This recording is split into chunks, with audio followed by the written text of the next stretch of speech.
All right, I'm back, baby. And for those of you who don't know me, my name is Matt Walker. I'm the producer on DMC5 SE.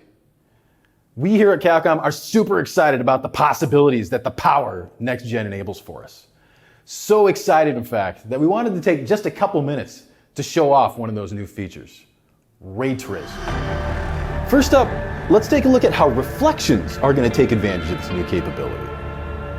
Thanks to ray tracing, we're going to be able to now calculate what should be seen when looking at any reflective surface. And as you can see here, it's going to be done dynamically, just as we can see with Nero and the balloons.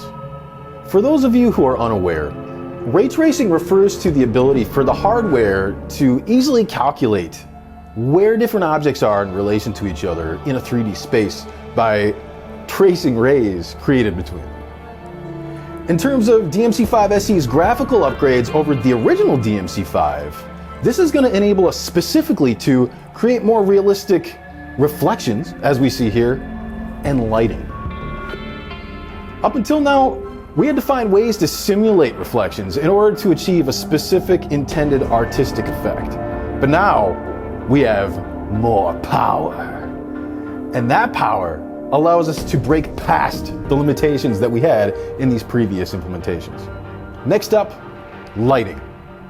As with the reflections, ray tracing is also going to help us trace light rays as well.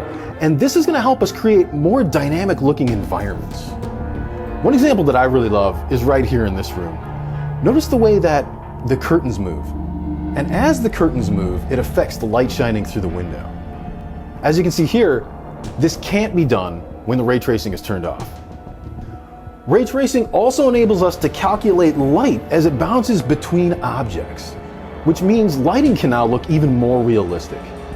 And as you can see here, this is going to be most pronounced as you look at the environments of DMC5 SE. The power of Next Gen is going to give players the choice to experience ray trace graphics at 4K 30 frames per second, 1080p 60 frames per second, or turn off the ray tracing and experience the game at frame rates up to 120 frames per second. Once again, ray tracing is only one of the upgrades that Next Gen is going to enable for us. In addition to the high frame rates that I just talked about, loading times will be greatly reduced. Audio will be even more immersive thanks to new upgraded spatial 3D audio tech.